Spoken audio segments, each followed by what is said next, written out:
حي على الفلاح.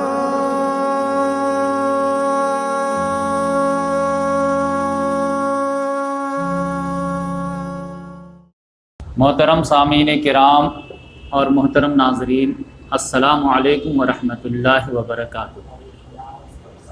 آج انشاءاللہ خلفاء راشدین سیریز کا 14واں پروگرام ہونے جا رہا ہے، اور اس پروگرام کے تحت ہم لوگ حضرت عمر فاروق رضی اللہ تعالیٰ عنہ کے شہادت کا واقعہ بھی ڈسکس کر چکے تھے۔ تو آج میرا دل چاہ رہا ہے کہ حضرت عمر فاروق رضی اللہ تعالیٰ عنہ کا کیا مقام و مرتبہ ہے اسلام میں، تو اس کو آپ کے سامنے پیش کی جائے ایک سرسری انداز میں، خاص طور سے قرآن و حدیث میں جو ہے ان کے کیا فضائل آئے، جس کا ٹاپک جو میں دینا چاہتا ہوں کہ حضرت عمر فاروق ولادت سے شہادت تک۔ تو بالکل آتھینٹک باتیں جو ہوں گی وہ آج میں لاؤں گا۔ اس کے بعد ان کی جو ہے طرز حکومت کیسی رہی ہے تو اس کو ڈسکس کریں گے۔ اس سے پہلے جتنا ہم ڈسکس کیے ہیں وہ پولیٹیکل جو ہے موومنٹ کیا تھا، کون کون سے علاقے فتح ہوئے، کون کون سے ممالک جو ہے اسلام کے فولڈ میں آئے، یہ ڈسکس بہت باریکی سے کیے تھے۔ لیکن آج ان کے سوانح حیات ایک طور سے یہ ڈسکس کرتے ہیں کہ ان کا مقام و مرتبہ کیا ہے۔ تو حضرت عمر فاروق رضی اللہ تعالیٰ عنہ کے تعلق سے سمجھے کہ جتنے بھی سنی مسلمان ہیں، جو تقریباً دنیا میں 85%، ان تمام لوگوں کا من جملہ اتفاق ہے، بلکہ اجماع ہے کہ یہ اسلام کے خاص طور سے جو محمد صلی اللہ علیہ وسلم کے دور ہے، اس میں نمبر 2 پہ انہی کا نام آتا ہے۔ پہلے نمبر پہ نو ڈاؤٹ جو ہے حضرت ابو بکر صدیق رضی اللہ تعالیٰ عنہ ہیں، اور نمبر 2 جو ہیں وہ حضرت عمر فاروق رضی اللہ تعالیٰ عنہ۔ لیکن جب ان کے کارنامے آپ کے سامنے آئیں گے تو بار بار آپ کو لگے گا کہ نمبر 1 لگتے ہیں۔ تو اس لحاظ سے میں پہلے کلیئر کر دیا کہ آج چونکہ حضرت ابو بکر صدیق رضی اللہ تعالیٰ عنہ کا ہم لوگ ڈسکس نہیں کریں گے، جس کی وجہ سے ایسا نہ لگے کہ یہ نمبر 1 یہی حضرت عمر فاروق ہیں، تو وہ میں بات پہلے ہی کلیئر کر دیا۔ ویسے بھی چند احادیث میں لے کر کے آؤں گا جس میں اور بھی کلیئر ہو جائے گا کہ نمبر 1 پہ حضرت ابو بکر صدیق رضی اللہ تعالیٰ عنہ ہیں، کہ افضل البشر بعد الانبیاء بالتحقیق ابو بکر صدیق و عمر الفاروق و عثمان بن عفان و علی بن ابی طالب۔ یہ محمد صلی اللہ علیہ وسلم سے تقریباً 13 سال چھوٹے تھے، یعنی محمد صلی اللہ علیہ وسلم جب نبی بنے ہیں 40 سال میں، تو یہ ان کی عمر جو تھی یہ 27 سال تھی۔ لیکن چونکہ 6 سال بعد ایمان لائے ہیں، تو یہ ایمان جب لائے ہیں تو اس وقت ان کی عمر تھی 33 سال۔ تو اس لحاظ سے جو ہے ان کی عمر ڈیفائن ہو گئی۔ یہ بھی قبیلہ قریش سے تھے، لیکن قبیلہ قریش میں جو ایک گھرانہ تھا یہ بنو عدی سے تھے، کیونکہ ان کا نام تھا عمر بن خطاب بن نفیل بن عبد العزیٰ، اور پھر 8ویں نمبر پہ جا کر کے بنو عدی۔ عدی کے بھائی تھے مرہ، جو محمد صلی اللہ علیہ وسلم کے دادا لگتے ہیں، تو ان کے دادا جو ہے اوپر عدی، اور محمد صلی اللہ علیہ وسلم کے دادا مرہ، دونوں بھائی تھے، لہذا محمد صلی اللہ علیہ وسلم جو ہے بنو ہاشم خاندان سے ہیں اور یہ بنو عدی خاندان سے۔ تو اپنے خاندان کے یہ سردار تھے، اور قریش کے جاہلی ماحول میں ان کو جو اصل حیثیت حاصل تھی وہ سفارت کی تھی، کیونکہ یہ مکے میں 17 لوگ لکھنا پڑھنا جانتے تھے، ان میں سے یہ ایک تھی، اور پہلوانی ان کا جو ہے مشغلہ تھا، اور خاندانی لحاظ سے تو وجاہت رکھتے تھے، لیکن ان کے والد جو ان کو بہت زیادہ حیثیت نہیں دیتے تھے، بکری چرانے کے لیے جو ہے چھوڑ دیتے تھے، اور بہت سختی سے کام لیتے تھے، بہت کروئل تھے ان کے والد۔ تو ان کا بچپنا جو ہے وہ بہت ہارڈ گزرا ہے، لیکن وہی ہارڈ جو ہے وہ بعد میں کام آیا، اور پھر اسلام کے لیے انہوں نے قربانی دی۔ محمد صلی اللہ علیہ وسلم کی ایک حدیث ہے، اس کے بالکل پرفیکٹ یہ بیٹھتے ہیں، اور ان کی لائف وہ حدیث سمجھنے میں آپ کو معاون ہوگی کہ محمد صلی اللہ علیہ وسلم کی ایک حدیث ہے کہ خیارکم فی الجاہلیہ خیارکم فی الاسلام اذا فقہوا، کہ تمہارے میں کا جو جاہلیت میں جو ہے بہتر تھا نا، وہ اسلام میں بھی بہتر ہوگا اذا فقہوا، اگر وہ دین کا سمجھ حاصل کر لے۔ یعنی اگر ابو جہل جو ایمان قبول کر لیتا تو وہ نارمل مسلمان صحابی نہیں بنتا، وہ پھر وہ ٹاپ کا ہی بنتا۔ اگر وہ دین کی سمجھ پیدا کر لے، کیونکہ اس لفظ کو ایڈ کرنا کیوں پڑا؟ کیونکہ مدینہ میں جا کر کے عبداللہ بن ابی بھی سردار تھا، اب پورے اوس خزرج یا یہودی وغیرہ سب لوگ ان کو سردار تسلیم کر لیے تھے، ان کے لیے جو ہے تاج بھی بننے چلا گیا تھا، تاج پوشی باقی تھی، تو اب وہ بھی اسلام قبول کیا، لیکن اسلام میں آ کر کے وہ کوئی حیثیت حاصل نہیں کیا بلکہ رئیس المنافقین کہلایا۔ تو کس لیے؟ کیونکہ اس نے دین کی سمجھ نہیں آتی، لیکن جو بھی رول لیا اس میں وہ جو سردار تھا، رئیس المنافقین کہلایا۔ تو اسی لحاظ سے جو عمر فاروق رضی اللہ تعالیٰ عنہ جو اپوز کر رہے تھے، تو اپوز کرنے کا انداز بھی شاہانہ تھا، سرداری لیول کے۔ آج جب پھر اسلام قبول کیے تو پھر جو ہے وہ اسلام میں بھی جو رول ادا کیے ہیں وہ شاہانہ انداز کے، کہ بالکل جو ہے جاہلیت میں بھی سردار تھے تو اسلام میں بھی آنے کے بعد وہ سردار ہو گئے اور خلیفہ ثانی کہلائے۔ اور ہسٹری میں تو سب لوگ جو خلیفہ میں جو ہے 3 خلیفہ کو تو اتنا جانتے ہی نہیں ہیں، بلکہ لوگ انہی کو جانتے ہیں، بلکہ دنیا میں کئی کنٹریز کے لاز ہیں جن کو عمر لاز کے نام سے جانا جاتا ہے، کہ اس لاز کو فرسٹ مرتبہ عمر نے انٹروڈیوس کرایا تھا رضی اللہ تعالیٰ عنہ۔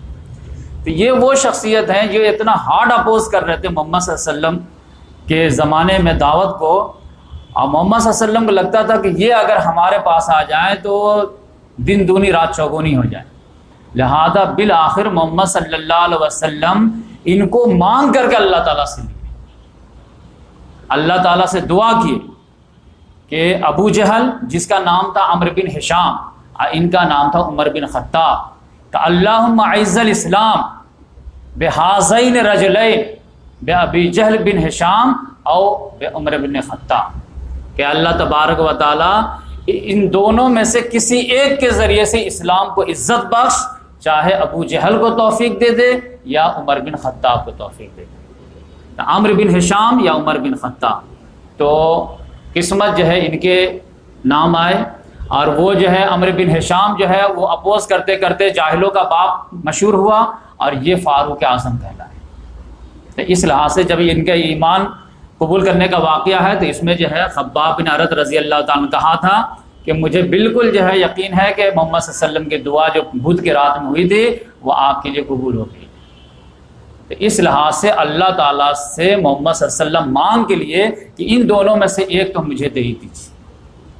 اور حضرت عبداللہ بن مسعود رضی اللہ تعالیٰ عنہ کا کہنا ہے کہ ما زلنا عزتا منذ اسلم عمر، ہم لوگ پھر جو ہے عزت کا گراف بڑھتا ہی چلا گیا جب سے عمر فاروق رضی اللہ تعالیٰ نے اسلام قبول کیا۔ 40ویں نمبر پر یہ اسلام قبول کیے ہیں، 39 لوگ پہلے اسلام کر چکے تھے، لیکن 39 اسلام قبول کرنے کے بعد بھی ایون کہ 3 روز پہلے حضرت حمزہ رضی اللہ تعالیٰ نے بھی ایمان قبول کر لیے تھے، لیکن کسی کی یہ جرت نہیں تھی کہ خانہ کعبہ میں جا کر کے نماز پڑھ سکے یا اپنے ایمان کا اعلان کر سکے، اظہار کر سکے۔ لیکن جب یہ 40ویں نمبر پہ ایمان قبول کیے ہیں تو ان کو حوصلہ ملا حضرت حمزہ رضی اللہ تعالیٰ عنہ سے، حضرت حمزہ رضی اللہ تعالیٰ عنہ کو حوصلہ ملا ان سے، پھر دونوں نے جو ہے طاقت لگائے اور پھر بولے کہ اب ہم لوگ اوپنلی اسلام کی بات کریں گے، اور خانہ کعبہ پر مسجد حرام پر اگر ان کا حق ہے تو ہمارا بھی حق ہے، ہم اوپنلی نماز پڑھیں گے، جو ہوگا دیکھا جائے گا۔ تو وہاں سے اسلام نکلا ہے، اور پھر جو کنفلکٹ ہوئی ہے، لیکن عبداللہ بن مسعود رضی اللہ تعالیٰ عنہ جو بالکل شروع دور کے صحابی ہیں، ان کا کہنا یہ ہے کہ ما زلنا عزتا منذ اسلم عمر، کہ جب سے عمر اسلام قبول کیے تو اس کے بعد سے اسلام کا گراف عزت کا بڑھتا ہی چلا گیا، وہ بیک نہیں ہوا یہاں تک کہ ان کی شہادت ہو گئی۔ تو اس لحاظ سے یہ اس لیول کے۔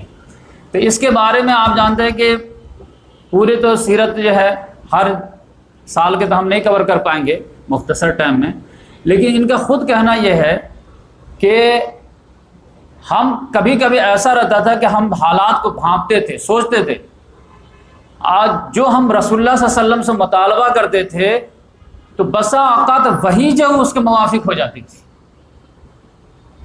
اور یہ کم سے کم 4-5 جگہ ایسا ہوا ہے۔ یعنی ان کا جو ہے آئی کیو لیول اتنا اسٹرانگ تھا کہ مزاج رسول تو دور کی بات ہے، مزاج الہی سے بھی یہ آشنا تھا، بالکل میچ کر جاتا تھا۔ اور بخاری میں تو آیا کہ 3 جگہ تو ایسا ہوا، جبکہ پورا کھنگالیں گے ساری احادیث کو تو 5 جگہ کم سے کم ایسا ہوا۔ تو تینوں جگہ جو ہے میں دھیرے دھیرے لاتا ہوں۔ اور ان کی خصوصیت میں سے ایک خصوصیت یہ بھی ہے کہ آپ دیکھیں ہجرت جتنے لوگ بھی کیے ہیں تو سب لوگ چھپ چھپا کر کے کیے ہیں، بچ بچا کر کے کیے ہیں، لیکن ان کے ہجرت کرنے کا انداز شانہ تھا، ڈائلاگ بھی شانہ کہ میں ہجرت کر کے مدینہ جا رہا ہوں، جن کو بھی اپنے بچے یتیم کرانے ہوں، جن کو اپنی بیویاں بیوہ کرانے ہوں، اور جن کو اپنے ماں باپ کو رلانا ہو تو آ جاؤ وادی کے کنارے، یہاں سے اب مجھ سے 2 ہاتھ کر لے، میں جا رہا ہوں ہجرت کرنے۔ کسی کی ہے ہمت تو آ کے روک کے دکھائے۔ تو کون جو ہے بچے کو یتیم کرائے گا، بیوی کو بیوہ کرائے گا؟ جانے دو بھائی، ان کو جانے دو، کوئی کمزور آدمی جو چیلنج کرتا تو قبول کر۔ پھر جب یہ گئے ہیں وہاں پہ تو مکے میں جو ہے، جو آپ جانتے ہیں کہ خانہ کعبہ کا قبلہ بنانے کا معاملہ تھا، تو اب یقینی بات ہے کہ خانہ کعبہ کے چاروں طرف جو قبلہ ہی ہے، لیکن امام تو کہیں ایک جگہ کھڑا ہوگا، یا طواف کرنے کے بعد 2 رکعت نماز پڑھیں گے تو کہیں پہ ایک جگہ تو فکس ہونا چاہیے۔ تو عام طور سے حجر اسود اور رکن یمانی کے درمیان جو ہے لوگ نماز پڑھا کرتے تھے۔ محمد صلی اللہ علیہ وسلم بھی 13 سال تک جو ہے جب تک مکہ میں تھے تو یہیں پہ رہا کرتے تھے۔ کیوں؟ کیونکہ یہ جو ہے رکن یمانی سے لے کر کے حجر اسود تک کا جو ایریا ہے، یہ جو جنوب میں ہے، یہ 70 انبیاء کرام کے جو ہے مسلح رہا، اسی لیے اس کو مستجاب کہا جاتا ہے۔ تو محمد صلی اللہ علیہ وسلم یہیں پہ کھڑے ہوتے تھے، تو اس کا بینیفٹ یہ ہوتا تھا کہ خانہ کعبہ بھی سامنے ہے، اب بیت المقدس بھی سامنے ہے۔ لیکن اب چونکہ جو ہے اس امت کو معزول کیا گیا ہے، نئی امت اپوائنٹ کی گئی ہے، لہذا ان کے بار بار جو مطالبہ یہ تھا کہ یا رسول اللہ مقام ابراہیم کو مسلح بنانا چاہیے، یعنی طواف کے بعد 2 رکعت وہاں پہ جا کے پڑھنی چاہیے، یا ہمارے میں کہ امام جو کھڑا ہو نماز پڑھانے کے لیے تو وہاں پہ کھڑا ہو۔ تو محمد صلی اللہ علیہ وسلم کا اپنا ایک انداز تھا کہ جو چیز وحی کے ذریعے نہ آئے تو ہم کیوں فکس کریں، ابھی تو وحی کے گائیڈ لائن جاری ہیں، تو جب اللہ تعالیٰ کو منظور ہوگا تو وحی سے ہم کہہ دے گا تو ہم کر لیں گے۔ لیکن یہ بار بار کہتے تھے کہ یہ اچھا نہیں لگتا، کبھی ادھر کھڑے ہو جاتے، کبھی لوگ ادھر کھڑے ہو جاتے، کبھی ادھر کھڑے ہو جاتے، ایک فکس ہونا چاہیے۔ میرے حساب سے جو ہے وہ مقام ابراہیم بالکل پرفیکٹ جگہ ہے۔ تو پھر اللہ تبارک و تعالیٰ نے سورہ بقرہ میں نازل کر دیا وَاتَّخَذُوا إِبْرَاهِيمَ مِن مَّقَامِ مُصَلًّى، کہ تم ابراہیم کے کھڑے ہونے کی جگہ، یعنی وہ جو پتھر تھا جو آج کل جو ہے سونے کی جالی سے جو اس کو جو ہے بنا دیا گیا، اس کو تم لوگ مصلی بنا لو۔ تو طواف کے بعد بھی وہیں پہ جو لوگ 2 رکعت نماز پڑھتے ہیں، امام صاحب بھی جو ہے امامت کے لیے وہیں کھڑے ہوتے ہیں۔ تو ان کو بڑی خوشی ہوئی کہ جو میں چاہ رہا تھا وہ اللہ تعالیٰ نے انڈورس کر دیا۔ دوسرے نمبر پر یہ کہتے ہیں کہ جب معاملہ آگے بڑھا اور خندق کے بعد جو ہے منافقین دیکھے کہ مکے والے ہار کے چلے گئے ہیں، تو اب کیا کرو، تو اوچھی حرکت پہ آ گئے، تو ازواج مطہرات کو وہ لوگ ٹارگٹ کرنے لگے، اور ابھی تک جو ہے پردے کا حکم نہیں آیا تھا۔ تو یہ لوگ آتے تھے گھر میں بیٹھے ہوئے ہیں، ادھر چکر لگا رہے ادھر چکر لگا رہے ہیں۔ تو حضرت عمر رضی اللہ تعالیٰ بڑے غیرت مند انسان، اب ازواج مطہرات تو امت کی مائیں ہیں، تو وہ کہتے تھے کہ یا رسول اللہ ایسا ہے کہ آپ کے گھر میں تو اچھے لوگ بھی آتے ہیں، برے لوگ بھی آتے ہیں، مومن بھی آتے ہیں، منافق بھی آتے ہیں، اب کس کی نگاہ کیسی ہے نہیں ہے، کس کی نیت کیسی ہے، سب تو امہات المومنین کے ریگارڈ نہیں کرتے ہوں گے، تو آپ اچھا ہوتا کہ جو ہے امہات المومنین کو پردے کا حکم دیں، سیگریگیٹ کر دیں۔ پھر محمد صلی اللہ علیہ وسلم یہی تھا کہ اگر ایسا ہوگا تو اللہ تعالیٰ ہم کو گائیڈ کر دے گا تو ہم کریں گے، اب اپنے طرف سے ہم کیسے کر دیں؟ تو وہی معاملہ ہوا کہ جو ہے حضرت زینب بنت جہش رضی اللہ تعالیٰ عنہ سے جب نکاح ہوا تھا، اور پھر رات کے بعد جب محمد صلی اللہ علیہ وسلم نے ولیمہ کیا تو بہت سارے لوگ بیٹھے رہ گئے، اب آرام سے گپ شڑکا کر رہے ہیں۔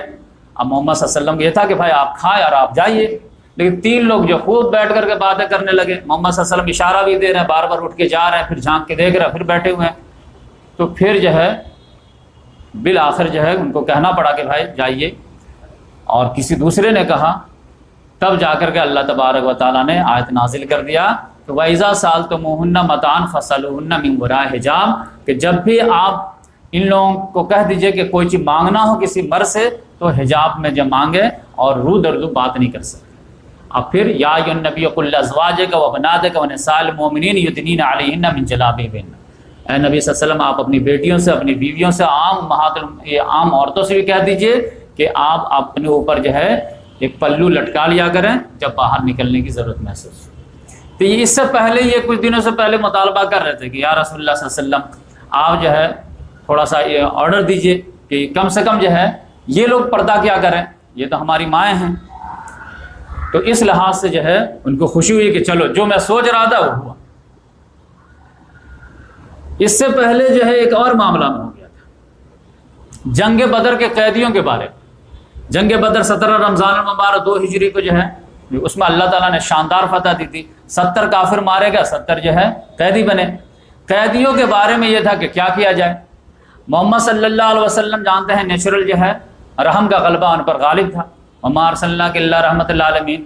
اور ان کے جو رائٹ ہینڈ تھے حضرت ابو بکر صدیق رضی اللہ تعالیٰ عنہ، ان کے بارے میں محمد صلی اللہ علیہ وسلم فرمایا کہ ارحم امتی بامت ابو بکر، تو وہ بالکل ان کی کاربن کاپی تھے ایک طرح سے۔ تو اس لحاظ سے جو ہے محمد صلی اللہ علیہ وسلم نے مشورہ کیا ابو بکر صدیق رضی اللہ تعالیٰ عنہ سے کہ ان قیدیوں کے ساتھ کیا کیا جائے۔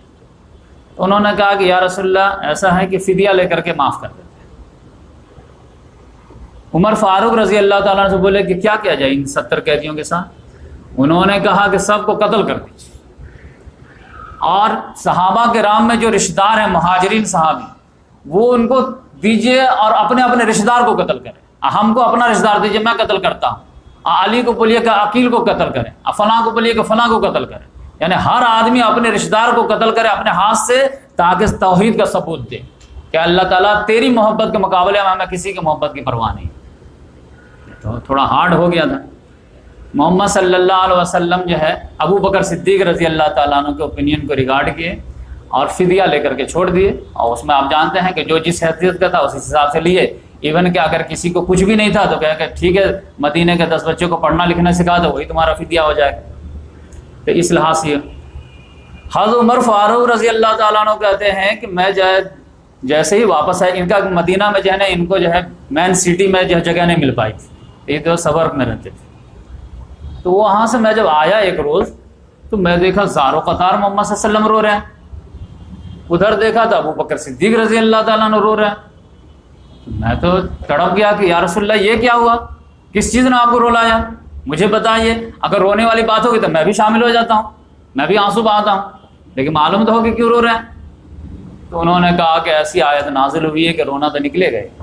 سورہ انفال میں جس میں غزوہ بدر کا چیپٹر ہے، اور وہ تو جانتے ہیں کہ خوشیوں والا چیپٹر ہے، اس میں اللہ تبارک و تعالیٰ نے نازل کر دیا ما کان لنبی ان یکون له اسرى حتى يسخن فی الارض۔ کسی نبی کے لیے یہ بات مناسب نہیں ہے کہ اس کے لیے قیدی ہو یہاں تک اس کو کچل دے۔ لولا کتاب من اللہ لبس، اگر اللہ تبارک و تعالیٰ پہلے سے کوئی ایک کتاب میں نہ لکھ دیا ہوتا تو جو آپ نے فدیہ حاصل کیا ہے اس کے بدلے میں آپ کو دردناک عذاب سے دوچار ہونا پڑتا۔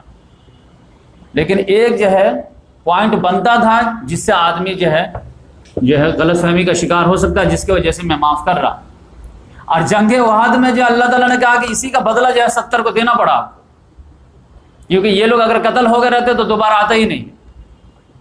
تو اس لحاظ سے انہوں نے کہا کہ مجھے تکلیف تو ہوئی لیکن اندر سے سیٹسفیکشن ہوا کہ میری رائے تو ٹھیک تھی، اللہ تعالیٰ کی رائے یہی تھی کہ ان کو قتل کر دینا چاہیے۔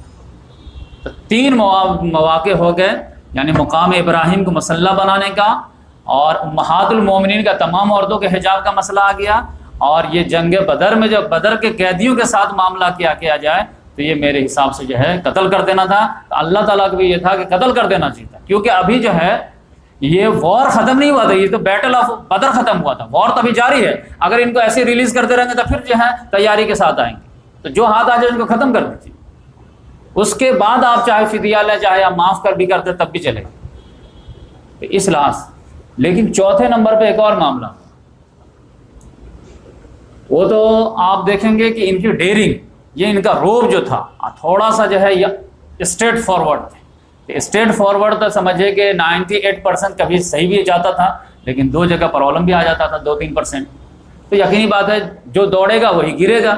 گرتے ہیں شہسواری میدان جنگ میں، وہ طفل کیا گرے جو گھٹنے کے بل چلے۔ آپ ہر معاملے میں مشورہ دیں گے تو آپ کے مشورہ کبھی غلط بھی ہوگا، زیادہ سے بھی ہوگا، جو خاموش رہے گا اس سے کیا ہونے والا۔ تو یہ تھوڑا اسٹریٹ فارورڈ تھے، ووکل تھے، تو کبھی اچھا بھی کر جاتے تھے اور اکثر اچھا ہی کر جاتے تھے، کبھی کبھی خطا بھی ہو جاتی تھی۔ تو محمد صلی اللہ علیہ وسلم اس کا لحاظ بھی کرتے تھے۔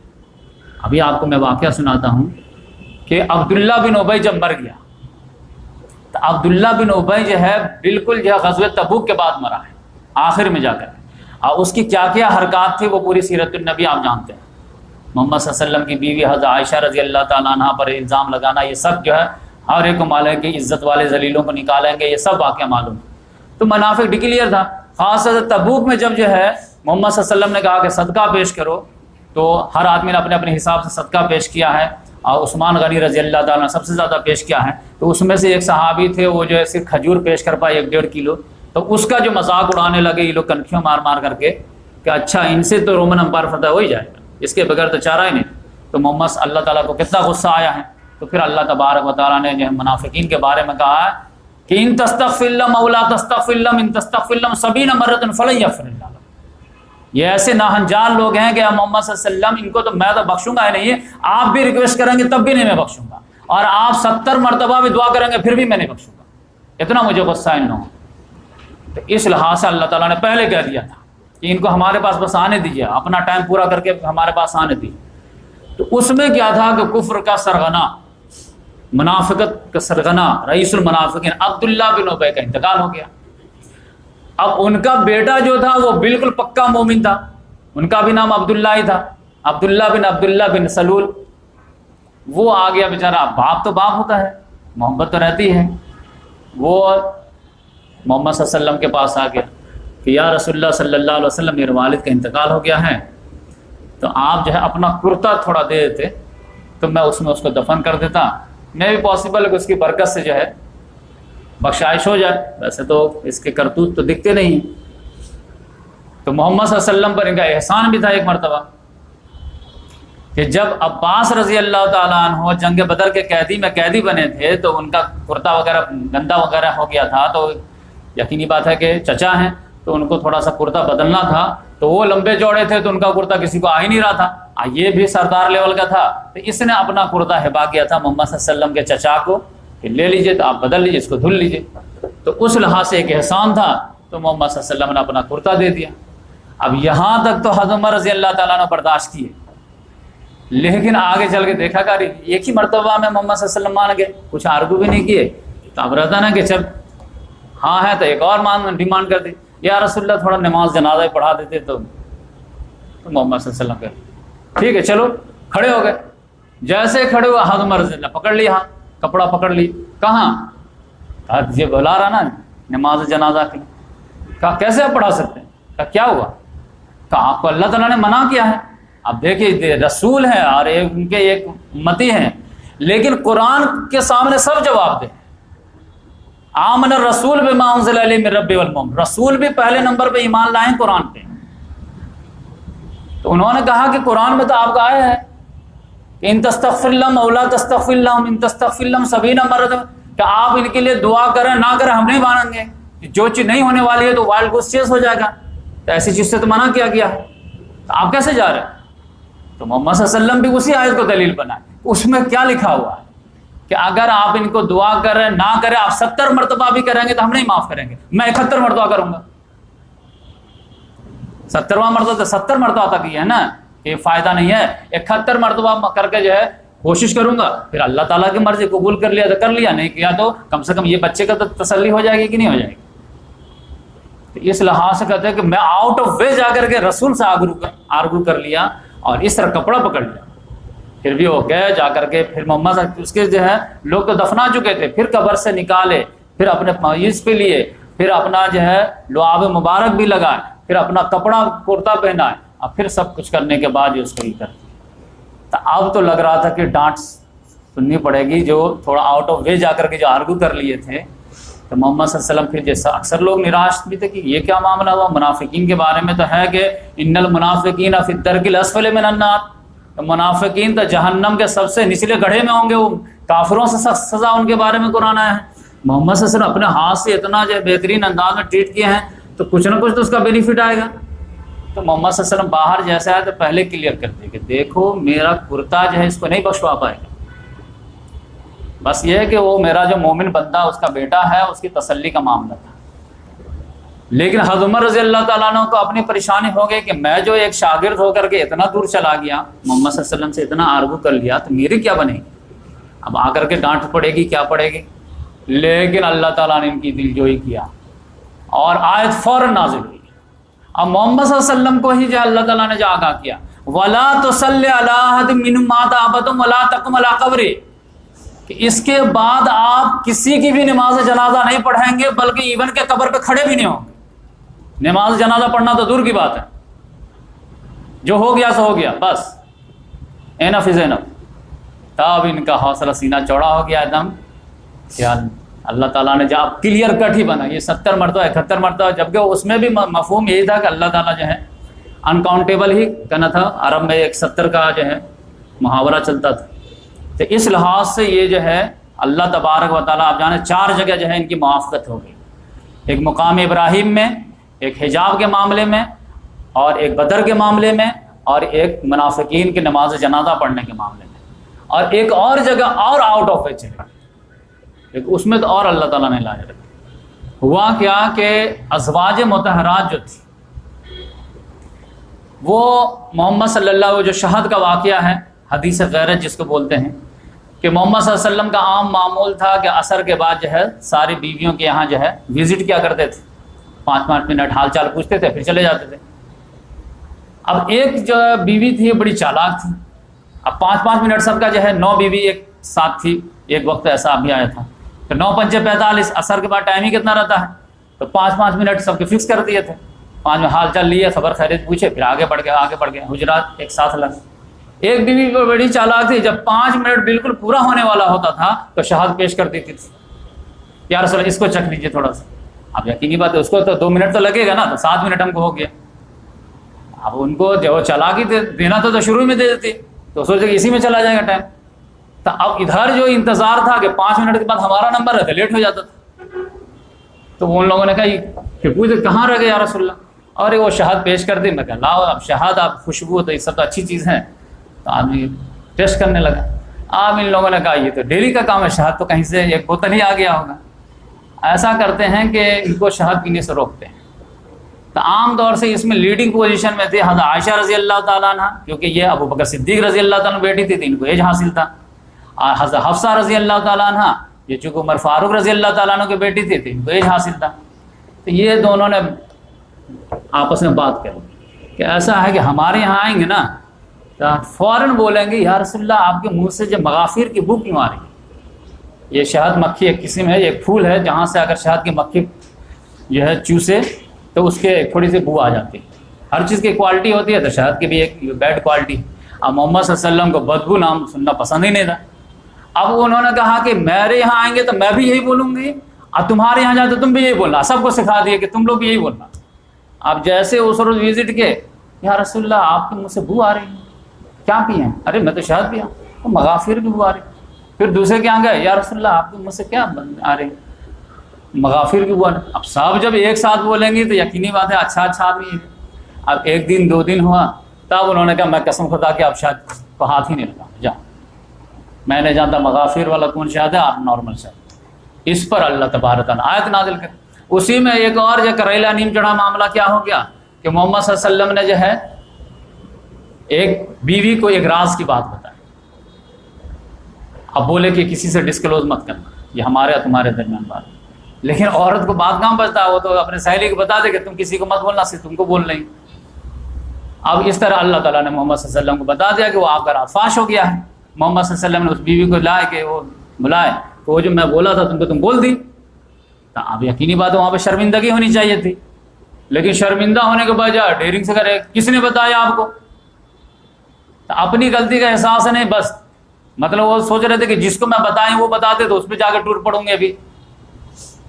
تب اللہ تعالیٰ کو غصہ آیا کہ یہ جو ہے مجھے اللہ تعالیٰ نے بتایا۔ کس پہ غصہ ہوتا رہا؟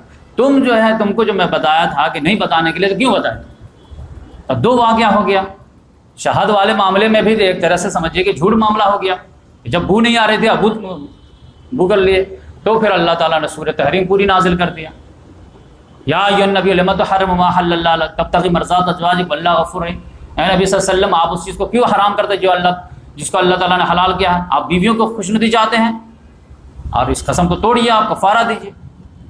تو اس میں جو ہے جب عمر فاروق رضی اللہ تعالیٰ عنہ کو معلوم ہوا کہ اس طرح کا معاملہ ہے، تب یہ آنے کے بعد آ کر کے ایک کو ڈانٹے اور ڈانٹے کے بولے کہ زیادہ تم لوگ جو ہے آؤٹ آف وے نہ جاؤ، اور اگر تم لوگ جو ہے اپنی غلطی نہیں مانو گی، اڑی رہو گی، تو پھر ممکن ہے کہ محمد صلی اللہ علیہ وسلم تم لوگوں کو طلاق دے دیں اور اللہ تعالیٰ تم سے اچھی بیوی عطا کر دے گا۔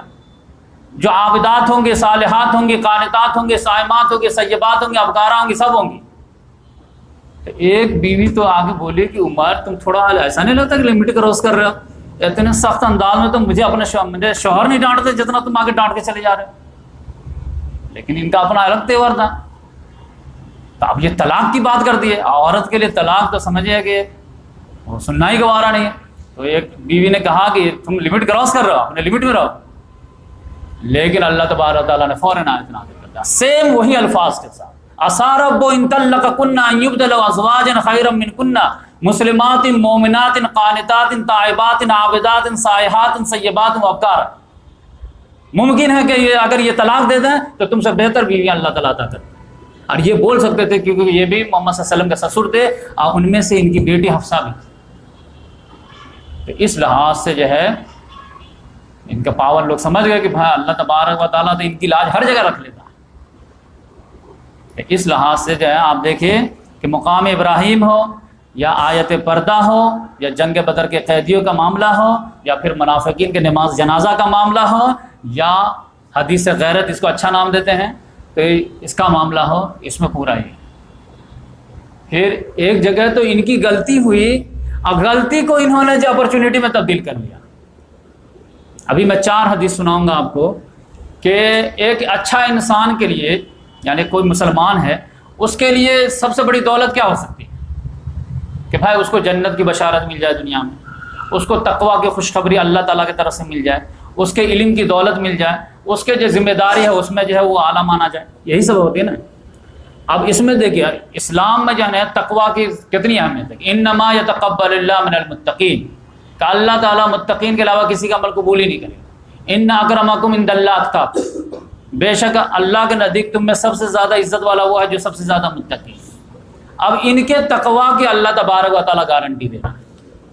اب وہ کیا ہے؟ وہ قرآن میں کہ عبداللہ بن ابی ملیکہ رضی اللہ تعالیٰ عنہ فرماتے ہیں کہ وہ اپنا اسٹیٹمنٹ دیتے ہیں کہ قریب تھا کہ اس امت کے 2 ٹاپ موسٹ جو ہے ہلاک ہو جاتے، بالکل بال بال بچے ہیں یہ۔ اب وہ 2 کون تھے؟ ابو بکر صدیق اور عمر فاروق، قریب تک ایک دم ہلاک ہو جاتے۔ کیوں؟ کیونکہ وہ دونوں نبی کریم صلی اللہ علیہ وسلم کے سامنے آواز اونچی کر کے بات کر رہے تھے۔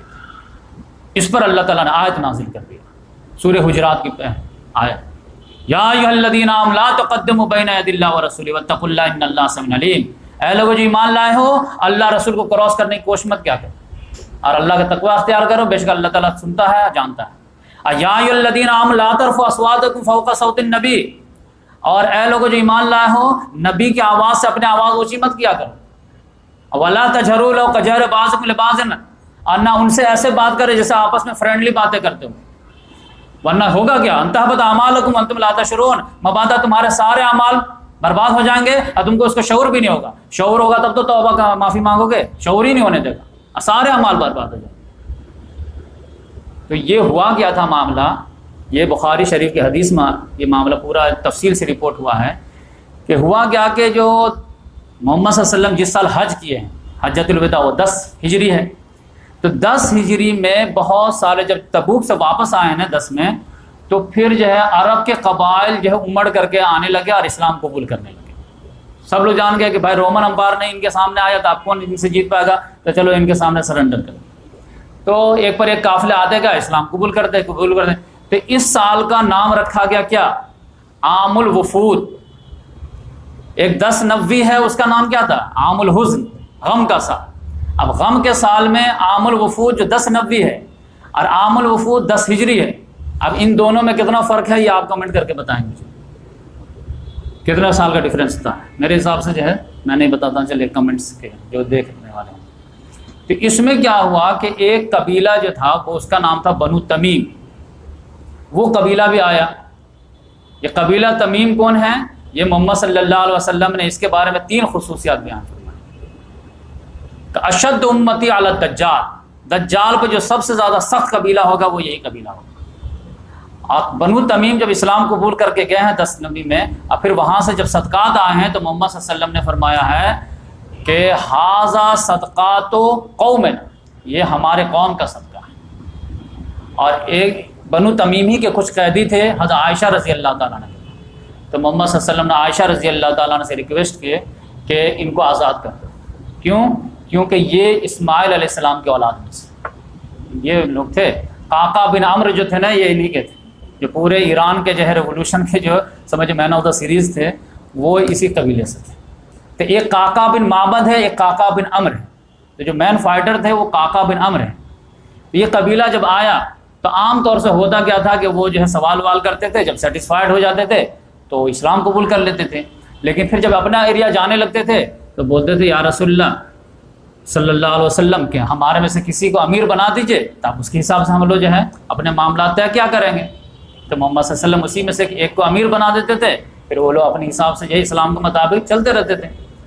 تو ان لوگوں نے بھی جب جانے لگے تو ریکویسٹ کیا کہ یا رسول اللہ ہم میں سے کسی ایک کو امیر بنا دیجیے، کہ اب تو اسلام کے حساب سے معاملات طے ہوں گے۔ تو ابو بکر صدیق رضی اللہ، ابھی محمد صلی اللہ علیہ وسلم سوچ ہی رہے تھے، فیس ریڈنگ کر رہے تھے کہ اب اس میں سے کون ہونہار دکھ رہا ہے تو اس کو میں بنا دیتا ہوں۔ فیس ریڈنگ کر ہی رہے تھے کہ ابو بکر صدیق رضی اللہ تعالیٰ بول پڑے کہ میرے حساب سے یا رسول اللہ آپ جو ہے نا قعقاع بن معبد کو بنا دیجیے، اور قعقاع بن عمرو دوسرے ہیں، قعقاع بن معبد کو بنا دیجیے۔ اب محمد صلی اللہ علیہ وسلم اپنے حساب سے فیس ریڈنگ کر رہے تھے، اتنے ہی عمر فاروق رضی اللہ تعالیٰ عنہ تو وہ بول پڑے کہ میرے حساب سے یا رسول اللہ اقرا بن حابس کو بنا دیجیے۔ اب اتنا بولنا تھا کہ ابو بکر صدیق رضی اللہ تعالیٰ عنہ غصہ آ گیا۔ انہوں نے کہا کہ آپ کو تو اپوز کرنا ہے ہی ہے، میں جب بھی کچھ بولوں گا تو آپ تو اپوز کریں گے۔ اب آپس میں فرینڈ میں جو ہے کیسے کام ہوتا ہے وہ آپ بھی اگر جو ہے ایک ساتھ کام کریں گے تبھی سمجھ میں آئے گا۔ آپ کو تو بنا اپوز کے چاران ہے نہیں، اپوز تو کرنا لازم ہے ہمارا۔ انہوں نے کہا میں آپ کا اپوز نہیں کیا ہوں، جیسے آپ رائے دے سکتے ہیں میں بھی دے سکتا ہوں۔ یہ آپ کی رائے تھی قعقاع بن معبد کو، میری رائے اقرا بن حابس کو، میں تو آپ کا اپوز۔ اب اسی میں جو دونوں میں جو ہے بحث ہو گئی، بات اونچی ہو گئی۔ اب یہ دونوں دوست آپس میں بحث کر رہے ہیں، لیکن محمد صلی اللہ علیہ وسلم موجود ہیں۔ اب کلاس کا تصور کیجئے کہ ٹیچر موجود ہو اور دو ساتھی آپس میں جھگڑ جائیں تو انسلٹ تو ٹیچر کا بھی ہوتا ہے۔ بس اتنی ہی بات تھی کہ ڈائریکٹلی نے انڈائریکٹلی محمد صلی اللہ علیہ وسلم کو لائٹلی لے لیا گیا۔ اس پر یہ آیت نازل ہوئی ہے، یا ایھا الذین آمنوا لا تقدموا بین یدی اللہ ورسولہ، اے لوگ جو ایمان لائے آگے بڑھنے کی کوشش مت کیا کرو۔ جب محمد صلی اللہ علیہ وسلم سے ریکویسٹ کیا گیا ہے تو محمد صلی اللہ علیہ وسلم فیس ریڈنگ کر رہے ہیں تو دیں گے جواب۔ جب تم سے مانگے مشورہ کہ بتاؤ کس کو بھیجو تب تم بتانا، آگے آگے کیوں بولتے ہو۔ اور نمبر 2، یا ایھا الذین آمنوا لا ترفعوا اصواتکم فوق صوت النبی، اے لوگ جو ایمان لائے ہو نبی کی آواز سے اونچی آواز مت کرو، کیونکہ آرگو ہاٹ ہو گیا تھا آواز۔ ولا تجهروا للقول بعضکم لبعض، اور نہ ان سے ایسے بات کرو جیسے آپس میں دوستوں سے باتیں کرتے ہو۔ یقینی بات ہے کہ وہ تمہارے لیول پہ آ کر کے رہتے ہیں، لیکن تم تو کم سے کم ریگارڈ کرو کہ وہ رسول ہم شاگرد ہیں، ورنہ ہوگا کہ ان تحبط اعمالکم، ہم تمہارے سارے اعمال برباد کر دیں۔ ہم نہیں دیکھیں گے کہ تم جنگ بدر لڑ کے آئے ہو، جنگ بدر لڑ کے آئے ہو، ہم کچھ نہیں جانتے، ہمارے رسول کی گستاخی ہم برداشت نہیں کریں گے، سلائٹ مسٹیک بھی نہیں برداشت کریں۔ تب جو ہے معاملہ کیا ہوا؟ معاملہ ایسا ہوا کہ حضرت عبداللہ بن زبیر رضی اللہ تعالیٰ عنہ جو ابو بکر صدیق رضی اللہ تعالیٰ عنہ کے نواسے ہیں، ان کا اسٹیٹمنٹ یہ ہے کہ ما کان عمر یسمع رسول اللہ صلی اللہ علیہ وسلم بعد ھذہ الآیہ حتی یستفہمہ، اس آیت کو سننے کے بعد حضرت عمر رضی اللہ تعالیٰ عنہ کا ایٹیچیوڈ کیا تھا معلوم ہے؟ کہ محمد صلی اللہ علیہ وسلم کے پاس اتنا دھیرے سے بات کرتے تھے کہ بات ہی سمجھ میں نہیں آتی تھی، یہاں تک کہ محمد صلی اللہ علیہ وسلم کو بولنا پڑتا تھا عمر تھوڑا زور سے بولو۔ یہ معاملہ ہو گیا، تو یہ جو ایگو کو کرش کر کے کہ غلطی ہو گئی، اور اس کو سدھار کے لیے کہ بالکل اتنا دھیرے بولنے لگے کہ آواز ہی نہیں سمجھ میں آتی تھی۔ بلکہ ایک صحابی تو ایسے ہیں جن کا نام ثابت بن قیس ہے، تو وہ تو ایسے ہی جو ہے سمجھے بنا مائک کے مائک تھے، ان کی آواز ایسے ہی تھی۔ تو وہ خطیب انصار جو ہے مشہور تھے، کیونکہ پہلے زمانے میں جو اسپیکر نہیں ہوتا تھا تو وہی زور سے مکبر بن کے کرتے تھے۔ وہ تو گھر میں جا کر کے بیٹھ گئے، محمد صلی اللہ علیہ وسلم بار بار دیکھے کہ ثابت نہیں آ رہا، ثابت نہیں، 2-4 دن ناغا دیکھے تو تھوڑا کہے کہ ثابت کہاں ہے؟ تو ایک صحابی اسی میں سے تو بولے کہ یا رسول اللہ میں پتہ کر کے آتا ہوں ابھی 5 منٹ۔ ان کے گھر گئے تو پتہ چلا کہ بھائی زارو قطار رو رہے ہیں۔ بھائی کہا کیا ہوا تم کو؟ کہا میں تو برباد ہو گیا، میں تو جہنمی ہوں، میرے تو سارے اعمال برباد۔ کہا کیا ہوا آپ سے؟ ارے دیکھنے آیت کیا نازل ہوئی، نبی کی آواز سے اونچی آواز نہ کرو۔ اب میری تو نیچرل اونچی ہے، تو میں تو کب نے برباد ہو گیا ہوں گے، اب تو میں اب گیا۔ تو وہ آ کر کے بتایا کہ ارے وہ تو اس وجہ سے پریشان ہے، زار و قطار ہو رہا ہے کہ ہمارے اعمال تو برباد ہو گئے کہ میرے تو نیچرل آواز آتا ہے۔ محمد صلی اللہ علیہ وسلم نے کہا کہ اس سے جو ہے جا کے بولو، اس کو بشارت دو کہ انک لست من اہل النار، تم جہنمی نہیں ہو بلکہ جنتی ہو۔ تو پھر ان کو خوشخبری دی تو کہ بھائی آپ کے لیے تو جنت کی بشارت۔ تو ان کا بھی جو ہے وہ جو سوچ رہے تھے ان میں وہ اچھا نکل گیا، جنت کی بشارت دنیا ہی مل گئی۔ تو یہ ایٹیچیوڈ جو تھا حضرت عمر فاروق رضی اللہ تعالیٰ عنہ کا کہ آواز کو جو پست کر لیے، یہاں تک کہ محمد صلی اللہ علیہ وسلم کو بار بار کہنا پڑتا تھا پلیز تھوڑا سا تو زور سے بولو، تمہاری بات سمجھ میں نہیں آتی ہے۔ اس کو اللہ تبارک و تعالیٰ پھر انڈورس کیا سورہ حجرات کے تیسری آیت، یہ کوئی سمجھ ہی نہیں پایا اس آیت۔ اللہ تبارک و تعالیٰ نے تیسری آیت میں کہا ان الذین یغضون اصواتهم عند رسول اللہ، بے شک وہ لوگ جو اب اپنی آواز کو پست رکھتے ہیں رسول اللہ کے سامنے، اولئک الذین امتحن اللہ قلوبهم للتقوی، یہی لوگ تو ہیں جن کا امتحان لے کر کے اللہ تعالیٰ نے تقوی کے لیے سلیکٹ کر لیا ہے۔ لہم مغفرۃ و اجر عظیم، اب ان کی تو چھوٹی موٹی غلطیوں کو اللہ تعالیٰ مغفرت کرے گا اور ان کو اجر عظیم سے نوازے گا۔ تو تقوی کے سلیکشن میں جو عمر فاروق رضی اللہ تعالیٰ نے دل آ گیا۔ تو پھر سوال یہ پیدا کہ یہ جو بنو تمیم والے جو تھے یہ تو بالکل اکھڑ تھے، یہ تو جب آئے تھے نا تو وہ بالکل عجیب بھونڈے انداز میں آئے تھے۔ دوپہر کے وقت میں آیا، بولے کہ یا محمد اخروج، آئیے مجھ کو ویلکم کیجیے، ہم لوگ جو امبریس آف اسلام کرنے کے لیے آئے ہیں۔ بھائی ہر ایک آدمی کا جو ہے آرام کرنے کا ٹائم ہوتا ہے، استراحت کا ٹائم ہوتا ہے، ایسے آپ چلا رہے ہیں یا محمد یا محمد، یہ اچھی بات نہیں۔ تو سب لوگوں کو لگا کہ جو اونچی آواز میں بولا ان کا تو بیڑا غرق ہونے والا ہے، تو جو بھوڑے انداز میں نام لیا ان کا کیا ہو؟ تو پھر اللہ تعالیٰ نے ان کو بھی تسلی دیا، نہیں ان الذین ینادونک من وراء الحجرات اکثرهم لا یعقلون، بے شک وہ حجرے سے باہر جو چلا رہے تھے، نام لے کر کیسے پکار رہے تھے، تو ان کے بھی اعمال میں برباد نہیں کروں گا، ان کی اکثریت عقل نہیں رکھتی۔ ابھی سویلائزیشن کا جو ہے ان کو پالا نہیں پڑا، یہ دھیرے دھیرے یہ بھی سیکھ جائیں گے کہ کن کو کب آواز دینا ہے، کیسے آواز دینا ہے۔ پھر بھی اللہ تعالیٰ نے کہا وَلَوْ أَنَّهُمْ صَبَرُوا حَتَّىٰ تَخْرُجَ لَكَانَ خَيْرًا لَهُمْ، اگر یہ لوگ صبر کا مظاہرہ کیے ہوتے، آ کر کے ویٹ کرتے محمد صلی اللہ علیہ وسلم نکل کے آتے تو ان کے لیے بہتر ہوتا۔ یقینی بات ہے کہ اگر آپ 11 بجے آئیں تو ظہر میں نکلیں گے، 2 بجے آئیں تو عصر میں نکلیں گے، عصر بعد آئیں تو مغرب میں آئیں گے، تو آپ ویٹ کر لیجئے۔ ہر آدمی کال کر کے بلا گے تو محمد صلی اللہ علیہ وسلم اپنی بھی پرائیویٹ لائف ہے، تو کیسے یہ زندگی گزار پائیں گے؟ تو اس لحاظ سے 6 جگہ ہو گیا کہ مقام ابراہیم، پردے کا معاملہ، بدر کے قیدیوں کا معاملہ، منافقین کے نماز جنازہ کا معاملہ، اور غیرت والی حدیث کا معاملہ، اور پھر یہ جو ہے سورہ حجرات میں جو ہے کہ اللہ تعالیٰ نے کہا یہی وہ لوگ ہیں جن کے دلوں کو ہم نے چن لیا، کیونکہ یہاں پہ ایگو فیکٹر تھا کہ تھوڑی سی میں زور سے بولے تو آپ ایسا کر دیں گے، ڈانٹ دیں گے نہیں، لیکن وہاں پہ فوراً قرآن کے سامنے، حدیث کے سامنے سرنڈر کرنے کا معاملہ ہے۔ تو یہ تقویٰ میں جو ہے یہ اللہ تعالیٰ نے کہا میں نے ان کے دل کو چن لیا، اب ان کو پروان چڑھا کر کے آپ کلائمیکس تک لے جاؤں۔ اب اس کے بارے میں آپ دیکھیے کہ ان کا علم، ان کا تقویٰ اور ان کا دین اللہ کے رسول صلی اللہ علیہ وسلم نے کیا کیا بتایا۔ لگاتار اللہ تبارک و تعالی ان کا مرتبہ جو ہے محمد صلی اللہ علیہ وسلم کو خواب میں دکھانا شروع کیا۔ ایک تو آپ جانتے ہیں کہ جو ہے معراج کی رات ہی میں محمد صلی اللہ علیہ وسلم نے فرمایا کہ جب میں معراج میں گیا ہوں تو میں جو ہے مجھے جنت کی سیر کرائی گئی، تو جب میں دیکھا ہوں تو اس میں کیا ہے کہ ایک عورت کو میں نے دیکھا، اس کا نام رمیسہ تھا۔ اب وہ کس کی بیوی تھی؟ ابو طلحہ کی بیوی۔ ابو طلحہ کی بیوی رمیسہ جو اصل میں نام مشہور ہے ام سلیم سے، حضرت انس رضی اللہ تعالیٰ عنہ کی والدہ ہیں، اور یہ جو ہے انس رضی اللہ تعالیٰ عنہ بچپن ہی پیش کر 10 سال محمد صلی اللہ علیہ وسلم کی خدمت کی، تو ان کو جنت میں دیکھے۔ بھائی ان کا کمال کیا تھا؟ تو ان کے بارے میں وہ کہانی آپ سنے ہوں گے مشہور کہ محمد صلی اللہ علیہ وسلم نے کہا کہ آج میرا ایک مہمان ہے، کون اس کو کھانا کھلائے گا؟ تو جلدی کوئی ہاتھ نہیں اٹھا رہے تھے، تو ابو طلحہ لے کر کے گئے، اب بیوی سے بولے کہ یہ محمد صلی اللہ علیہ وسلم کے مہمان ہیں، آج کچھ کرو۔ انہوں نے کہا کہ بچے کے علاوہ کچھ کھانے کو ہے ہی نہیں، تو انہوں نے کہا کوئی بات نہیں ہے، تم جو ٹیلنٹڈ ہوئی تم بچے کو تھوڑا بہلا پھسلا کر کے بھوکا سلا دو، اور جو 2-4 روٹی بچی ہے اس کو مہمان کے سامنے لے آؤ، جب ہم لوگ تینوں آدمی بیٹھیں گے کھانے کے لیے تو تم اپنا ایکٹنگ کے ذریعے سے چراغ کو کسی طرح گل کر دینا، اور پھر ہم لوگ کھانے کی ایکٹنگ کریں گے اور کھائے گا سی مہمان۔ تو یہ پورے جو واقعہ آپ سنے ہوئے ہیں۔ پھر جب یہ ان لوگوں نے ایسے ہی کیا، اب بیوی جو ہے بالکل کوآپریٹ کیا ابو طلحہ رضی اللہ تعالیٰ عنہ، ورنہ آج کل کی بیوی رہتی تو کیا کیا سناتی آپ سمجھتے ہیں۔ تب پھر جو صبح میں جو ہے اللہ تبارک و تعالیٰ نے محمد صلی اللہ علیہ وسلم کو بشارت دی کہ دیکھیے آپ کے صحابی کیسے ہیں، کہ اپنے بچے کو بھوکا رکھ دیے، خود بھوکا رہ گئے، لیکن آپ کے مہمان کی عزت جانے نہیں دی۔ اب پھر ابو طلحہ آئے تو محمد صلی اللہ علیہ وسلم نے ان کو جنت کی بشارت دیے کہ راحت نے جو تم لوگ کیا ہو ہم کو معلوم نہیں ہے کیا، مجھے اللہ تعالیٰ نے بتا دیا کہ تمہارے شوہر بیوی کو جو معاملات ہیں اللہ تبارک و تعالیٰ خوش ہو گیا، اور اللہ تعالیٰ نے مجھے خود بتا دیا کہ یہ معاملہ آپ کے صحابی نے کیا۔ تو یہ وہ عورت تھی رومین سے، تو ان کو دیکھے تو وہیں پہ جو ہے وہ چپل کے پھٹ پھٹ کے آواز آ رہے تھے کہ کوئی آدمی اندھیرے میں جا رہا ہے۔ تو محمد صلی اللہ علیہ وسلم نے پوچھا کہ یہ کون جا رہا ہے؟ تو بتایا گیا کہ یہ بلال رضی اللہ تعالیٰ۔ اچھا، ان کو بھی جنت کی بشارت مل گئی۔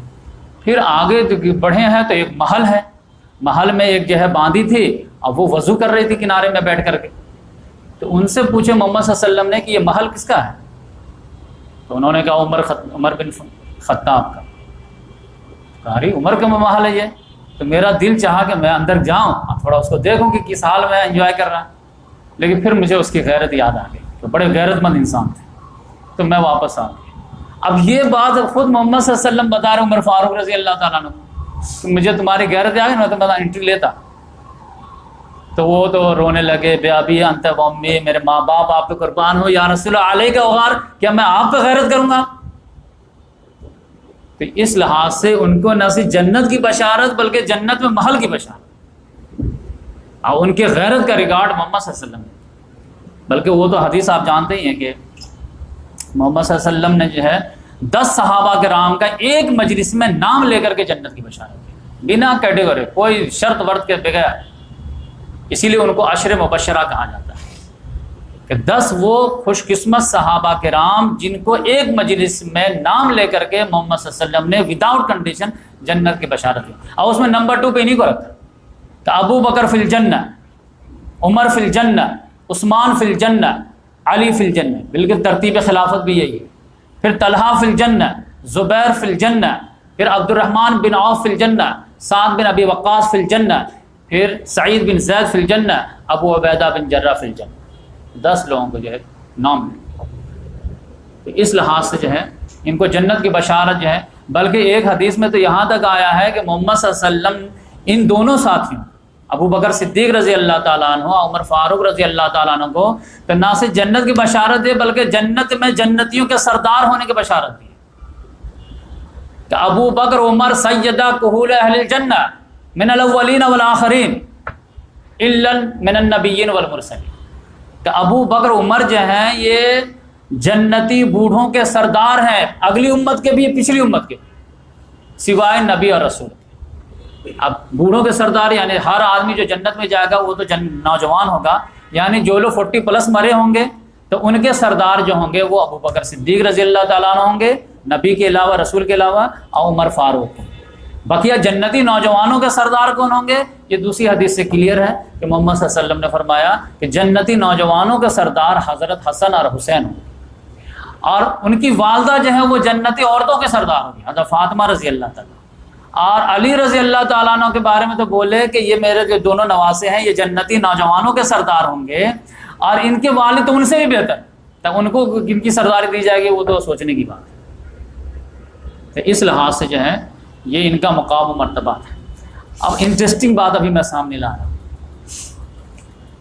کہ عام طور سے آج کا دور تو جانتے فیمنزم کا دور ہے کہ عورتیں سے لوگ پریشان رہتے ہیں، عورتوں کو کنٹرول کرنا کتنا مشکل کام ہے، آدمی اپنا گھر برباد کر لیتا ہے، لیکن سارے مرد عورتوں سے ڈرتے تھے، عورتیں ان سے ڈرتی تھی۔ اب اس میں تو کہیں گے میں بھی نہیں ڈرتا تھا، ٹھیک ہے کوئی بات نہیں ہے، آپ کو بھی میں بات مان لیتا۔ شیطان سے تو سب ڈرتے ہیں کہ نہیں ڈرتے؟ کوئی ایسا آدمی ہے جو شیطان سے نہیں ڈرتا ہو؟ کوئی ایسا آدمی ہے جو قرآن کھولتا ہو اعوذ باللہ من الشیطان الرجیم نہ پڑھتا ہو؟ لیکن معاملہ یہ تھا کہ شیطان بھی ان سے ڈرتا تھا، ان کا روب دبدبہ ایسا تھا، یعنی جہاں پہ لوگ ڈنڈا سے کام کرتے ہیں نا ان کا روب کام کر جاتا تھا، اتنا روب تھا، اتنا دبدبہ تھا، بولنے کی ضرورت ہی نہیں پڑتی تھی۔ بلکہ میں تو کہتا ہوں کہ شیطان جو ہے، ہم لوگ پڑھتے ہیں اعوذ باللہ من الشیطان الرجیم، اور شیطان پڑھتا ہوگا اعوذ باللہ من الرعب امت، ان سے بچائیے راستے ملاقات نہ۔ اب یہ 2-3 واقعہ میں جو ہے لاتا ہوں سامنے ایک مرتبہ کیا ہوا، حضرت عائشہ رضی اللہ تعالیٰ عنہ نے کہا کہ ہم لوگ بیٹھے ہوئے تھے گھر میں، محمد صلی اللہ علیہ وسلم بھی تھے. اب یہ عام طور سے مجھے کمنٹ پہ کرتے رہتے ہیں، آپ محمد صلی اللہ علیہ وسلم نام بار بار لیتے ہیں، یہ کوئی بے ادبی نہیں ہے اگر آپ صلی اللہ علیہ وسلم لگاتے ہیں. خام کا یہ انڈین جو ہے اسلام الگ ہے، ہر آدمی اپنے رسول کا نام پروموٹ کرے گا. یہ آپ حضور غیر مسلم سنے گا تو کیا کہ کتنے نام ہیں ان کے نبی کے، بھائی کیا کیا نام ہیں. آپ ڈائریکٹ عزت سے نام لیجئے اپنے رسول کا. اگر یہودی یقینی بات ہے کس کو پروموٹ کریں گے؟ موسیٰ علیہ السلام کے نام. نصرانی کس کو پروموٹ کریں؟ عیسیٰ علیہ السلام کو. ہم جیسا کو پروموٹ کرتے ہیں لیکن ٹاپ موسٹ کس کو پروموٹ کریں گے؟ محمد صلی اللہ علیہ وسلم کو پروموٹ کریں گے. تو اس لحاظ سے نام لینا یہ جو ہے کوئی شوہر بیوی کا معاملہ نہیں ہے کہ گستاخی ہو جاتی، بے ادبی ہو جاتی. یہ جو ہے عزت سے آپ صلی اللہ علیہ وسلم کے ساتھ، ورنہ اذان میں بھی آپ وہ مؤذن کا ٹھوٹا جا کے دبا دیں گے، گلا دبا دیں گے. اشہد ان محمد رسول اللہ بولو، اشہد ان آپ رسول اللہ. درود میں کیا پڑھتے ہیں؟ اللہم صلی علی محمد. آپ پڑھیے اللہم صلی آپ والا آپ. یہ کوئی بات ہے کہ یہ خامخواہ جو مجھے ایجوکیٹ کرتے رہتے، میں کہتا کہ جو ہے نیم حکیم خطرے جان، نیم اللہ خطرے ایمان. یہ پرابلم آ جاتا ہے. تو اس میں محمد صلی اللہ علیہ وسلم بیٹھے ہوئے تھے، حضرت عائشہ رضی اللہ تعالیٰ عنہ گھر میں. اتنے ہی میں بچے لوگوں کی آواز آئے، تھوڑا سا جو ہے شور ہوا، تو محمد صلی اللہ علیہ وسلم تھوڑا اٹھ کر کے جھانک کر کے دیکھے کیا ہے. تو ایک حبشیہ عورت تھی، وہ تھوڑا کھیل ویل دکھا رہے تھے، اپنا ناچ گانا کر رہے تھے. تو محمد صلی اللہ علیہ وسلم نے مجھے اشارہ کیا، تعال ادھر آ، تھوڑا آؤ، دیکھنا چاہتی ہو کھیل؟ تو انہوں نے کہا اب ان کی عمر تو یہ تھی، ان کا دل رکھنا رہتا تھا. دل رکھنے میں آپ جانتے ہیں کہ محمد صلی اللہ علیہ وسلم کس لیول تک جاتے تھے کہ کبھی کبھی رات کے اندھیرے میں جو ہے شوہر بیوی چلتے رہتے تھے. اور محمد صلی اللہ علیہ وسلم تو 50+ تھے، حضرت عائشہ رضی اللہ تعالیٰ عنہ بالکل نو عمر میں تھی. تو اندھیرے میں کہتے چلو دوڑ کا مقابلہ کر لیتے ہیں. تو دونوں دوڑ کا مقابلہ کر لیتے تھے.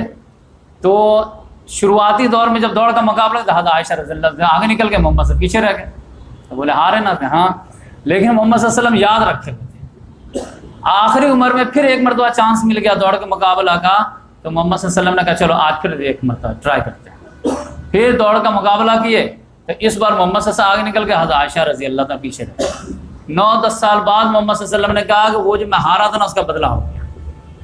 حضرت عائشہ رضی اللہ تعالیٰ کہتے ہیں کہ میں جو ہے اب تھوڑی سی موٹی وٹی ہو گئی تھی، تو اب میں دوڑ نہیں پائی، اس لیے باہر. تو یہ جو ہے دوڑ کا مقابلہ، شوہر بھی، یہ دل رکھنا، یہ سب بھی محمد صلی اللہ علیہ وسلم اس کا لحاظ کرتے تھے. تو یہ کھیل بھی جو اسی لحاظ کے تحت یہ دکھا رہے ہیں. حضرت عائشہ رضی اللہ تعالیٰ عنہ کہتی ہیں کہ میں آئی اور محمد صلی اللہ علیہ وسلم کے کندھے پہ جو ہے ٹھوڑی رکھ دی اور ایسے دیکھنے لگی. پورا بدن جو ہے محمد صلی اللہ علیہ وسلم کے پیٹھ سے میرا چھپا ہوا تھا، اب بس میں اسے دیکھ رہی تھی. تو وہ اپنا کھیل دکھا رہے تھے، سب لوگ دیکھ رہے تھے اور خوب مزہ آ رہا تھا. اتنے ہی میں اس طرح عمر، اچانک عمر کہاں سے آ گئی، بنا کچھ بولے سب جو اپنے اپنے گھر بھاگ گئے. تب محمد صلی اللہ علیہ وسلم نے کہا کہ انی لانظر الی شیاطین الانس والجن قد فروا، میں دیکھ رہا ہوں کہ انسان اور جنات دونوں شیطان بھاگ رہے ہیں. اس کو بولنا بھی نہیں پڑا، سب لوگ بھاگ گئے جب محمد صلی اللہ علیہ وسلم کھڑے تھے. اس سے بھی کلیئر حدیث. ایک مرتبہ جو ہے بریدہ رضی اللہ تعالیٰ عنہ فرماتے ہیں کہ ایک مرتبہ محمد صلی اللہ علیہ وسلم کسی غزوے میں گئے تھے. ایک جو ہے کالی فوم کی عورت تھی، یعنی حبشی میں سے رہی ہوگی، وہ مسلمان تھی. اس نے جو ہے ایک نظر مانی کہ اگر اللہ تبارک و تعالیٰ محمد صلی اللہ علیہ وسلم کو تمام ساتھیوں کے ساتھ صحیح سلامت لے آئیں تو میں جو ہے ان کے سامنے دف بجاؤں گی، غزل پڑھوں خوشی میں. تو اللہ تعالیٰ نے محمد صلی اللہ علیہ وسلم کو صحیح سلامت واپس لے آئے. تب وہ آئی محمد صلی اللہ علیہ وسلم کے پاس کہ یا رسول اللہ، آپ جب گئے تھے تو مجھے تھوڑا اندیشہ ہوا، تو میں نے اللہ تعالیٰ سے نظر مان لی کہ اگر میرے رسول کو واپس سے اللہ تعالیٰ تو صحیح سلامت لے آئے گا تو میں جب محمد صلی اللہ علیہ وسلم سامنے دف بجاؤں گی غزل پڑھوں. تو اب یہ ہے کہ یہ تو ہو گیا. محمد صلی اللہ علیہ وسلم نے کہا کہ دیکھو اگر تو نظر مان لی ہو تو ٹھیک ہے، نظر پوری کر لو، دف بجا لو، گا لو جو گانا ہے. گانا حرام نہیں ہے، میوزک حرام ہے. آپ اپنی بیوی کو گانا سنا سکتے ہیں اگر شرکیہ نہیں ہے. عام طور سے آپ لوگ جو بیوی کو بھی گانا نہیں سناتے. گانا تو سنانے چاہیے، اگر ان کے خوبصورتی والے گانا تعریف ہو تو اور اچھی بات ہے. تو اس لحاظ سے جو ہے محمد صلی اللہ علیہ وسلم نے کہا کہ اگر نظر مانی ہو تو ٹھیک ہے بجا لو، ورنہ نہیں مانی ہو تو مت بجا. تو اس نے کہا میں مانی ہوں. تو بجانا شروع کیا، گنگنانا بھی شروع کی. اتنے ہی ابو بکر صدیق رضی اللہ تعالیٰ عنہ آئے تو وہ بھی جو ہے محسوس ہونے لگے، اچھا محمد صلی اللہ علیہ وسلم جب سن رہے تو مجھے کیا پرابلم. پھر علی رضی اللہ تعالیٰ عنہ آئے تو وہ بھی بیٹھ گئے، وہ بھی محسوس ہونے لگے. اب صاحب لوگ محسوس ہو ہی رہے تھے کہ اتنے میں عمر آ گئے. اب آئے تو فٹاک سے وہ جو دف کو جو ہے اپنے جو سرین کے نیچے رکھ لی، اس پہ بیٹھ گئی. ایسا لگا کچھ ہو ہی نہیں رہا تھا. تو حضرت عمر کیا ہو رہا بھائی؟ اب وہ ایسا جو ہے خاموش ہے کہ تب یقینی بات سمجھ میں آ جاتا کہ میرے وجہ سے کچھ خاموشی آئے ہے. تو محمد صلی اللہ علیہ وسلم نے جو ہے عمر فاروق رضی اللہ تعالیٰ عنہ کو کہا کہ انی لیخاف الشیطان، میں دیکھ رہا ہوں کہ تم سے شیطان بھی خوف کھاتا ہے. کہ میں بیٹھا ہوا تھا یہ بجا رہے تھے، ابو بکر آئے یہ بجا رہے تھے، عمر فاروق یہ علی آئے وہ بجا رہے تھے، عثمان آئے یہ بجا رہے تھے، اب تم آئے تو بند کر دی. دیکھو ایسا لگ رہا ہے کچھ ہو ہی نہیں رہا تھا. تو اس لحاظ سے یہ لیول تھا ان کا تیور. بلکہ اس سے بھی آپ کہیں گے یہ حبشیہ وغیرہ تو ان کو مارتے پیٹتے رہے ہوں گے تو جو ہے ادھر ڈر پوک ہوتی ہے، ان کے معاشرے میں کیا حیثیت ہوتی ہے. اس سے لیول عزت دار خاندان کی عورتیں ان سے ڈرا کرتی. ایک مرتبہ سعد بن ابی وقاص ہیں، اور یہ میں جتنی بھی احادیث بیان کرتا ہوں سب کے آتھینٹسٹی کے ساتھ بیان کرتا ہوں. میں تو ریکویسٹ کروں گا کہ اس لیکچر میں جو ہے آپ تھوڑا حدیث نمبر وغیرہ لگا دیں تو ایک دن ڈیلے کے ساتھ جو ہے اپلوڈ ہوگا، لیکن اگر لگا دیں گے تو اچھا رہے گا. سب کا میں نمبر رکھا ہوں، سب بخاری مسلم کا 80%.